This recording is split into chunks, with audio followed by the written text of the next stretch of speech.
feel like I've been wandering the desert of the Star Citizen newsfeed, just one little drop of official news to keep me stumbling forward through the barren lands. 2024 did not exactly kick off with a bang for Star Citizen, as many of the devs took time off for the holidays and, to maintain a good work-life balance and all that. But what about my game-life balance, guys? You ever think about my needs? Kidding, of course, but today we got our first drink of Star Citizen news through the weekly ISC, and it does not disappoint. And it's not just because I get to see the familiar head-wagging, silly swagger of Jared Huckabee's dad jokes, but the actual footage and information shown off is deeply impactful for the future of Star Citizen.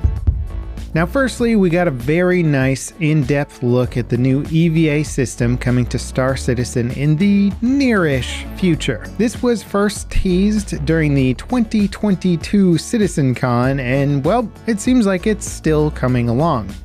Over a year later, but it does look like it's a very improved and somewhat clean system. You'll be able to drift around space in sort of a decoupled flying style. You have the ability to grab and kind of space crawl around objects and surfaces of spaceships, or even push off things to propel yourself. You'll have limited EVA fuel, making you consider how many maneuvers you want to try before, trying to get back to safety of an airlock. The thing that sets Star Citizen's EVA apart from any other game that tries to do zero-G movement in combat is the head-first movement style. It seems to fix all of the extremely awkward movement in the current design, where your legs and body just kind of smash into every corner and door opening and railing, unless you're perfectly aligned and super aware of all of your limbs. This new system seems like it's going to make so much more sense, though it might give a real person a little bit of a neck cramp always looking up. Well worth it for the gameplay experience though. And so far, personally, I've been thinking about most of the FPS combat missions in the context of ground facilities or stations with gravity, but this makes zero-G space FPS look like it could be just as cool, if not way better than the ground missions. Now, of course, I am a big fan of zero-G space games, and seeing Star Citizen make big strides towards doing it right looks extremely cool. It's certainly reminding me a lot of, say, Shattered Horizon or the more recent Boundary astronaut shooters. But I think Star Citizen could have better mechanics because of the reorientation of the player model. And undoubtedly, the environments are going to be way less limited to those other game environments, considering that they've got an entire universe to pull from. You could board ships whose gravity has been knocked out, abandoned space stations with zero gravity, exterior station fights where the fighting moves from the exterior zero-G into the interior gravity environment. Stuff like this is already technically in the universe to some degree and the FPS module, but it'll be made way cooler with the new mechanics. Now, the second item shown off during ISC is massively important, and if it makes it into the 3.23 patch, as it seems to be the plan, well, holy quality of life update Batman. The new interaction system is sort of a hybrid between a more traditional game interaction and mixing it in with Star Citizen's layered context menus. Where most games just have F to pick up, F to open, F to activate, and that's kind of the extent of that, well, Star Citizen is adopting that foundation, but with an additional content radial menu with the other options that you can get by, I believe, just say holding down F instead of tapping F. So normally you might just grab an item and then store it, but the context menu gives you tons of additional options, and you can even set your own defaults. So say you like to run and gun and you want to index a magazine you find on a dead player's body right into your chest rig, you can do that by setting it in the default parameter so you can just tap on the magazine. This would let you easily keep your rig loaded and ready to go during fast combat and looting situations. Or if you're, say, doing a lot of hand mining, you can just set your default to store whatever you pick up to keep the mining process fast and easy.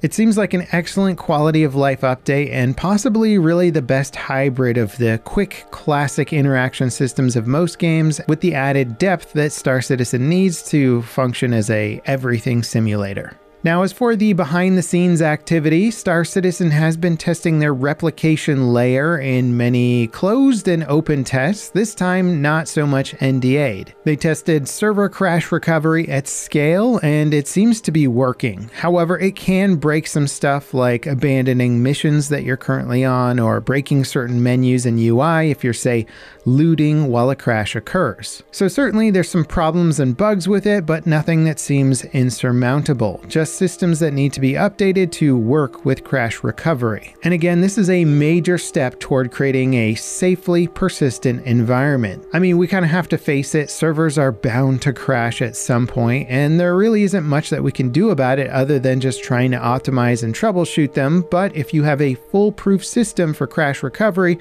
then it's less of an issue when it actually happens. Now, when it comes to behind closed door testing, the pipeline leaks are showing off some new racetracks are being tested, and some more master mode tests are in the works. Master modes is getting rolled out to even more ships, which is great. I'm both excited and fearful of master modes when it launches, since it's kind of hitting the reset button when it comes to flight and balance for the entire game. But considering the current state of flight and balance, well, maybe that's not such a bad thing. Now, the recent live patches have been a bit lackluster, a few quality of life fixes here and there, Siege of Orison updates, which I gotta say don't interest me in the slightest, not until the enemy AI are responding consistently and there's more combat variety. So sadly, the latest update patch didn't really bring a lot of interesting stuff to the game. I think it fixed some of the whole sea loading and unloading mechanics, so if you were itching for some of that gameplay, it might work a bit better now. Thankfully though, ISC and Star Citizen Live are back on, so we can prepare for a more consistent news cycle and possibly a massive 3.23 patch if they can actually get these features in. Leaks have suggested a massive amount of content coming for this patch, and even just the officially mentioned content so far sounds quite impressive. They definitely have to start packing a lot into every patch though if they're going to keep up with the ambitious 2024 schedule. I'm looking forward to each quarter of Star Citizen this year. I think we're in for massive changes that could make Star Citizen a game that may even start to attract the more casual gamer. That of course is a very big maybe. I'd be curious to hear about what your predictions are for Star Citizen in 2024. Best year ever for the game, or just a lot of hype and missed release dates? Let me know in the comments, and if you enjoyed this video, leave me a like, subscribe for more content like this, and ding that notification bell to beat the YouTube algorithm with me. And up next, check out this video on some of the best games you can get for under $15. I think you'd be surprised by just how good they are. As always, thanks for watching, and I'll see you next time. This is Level Cap, signing off.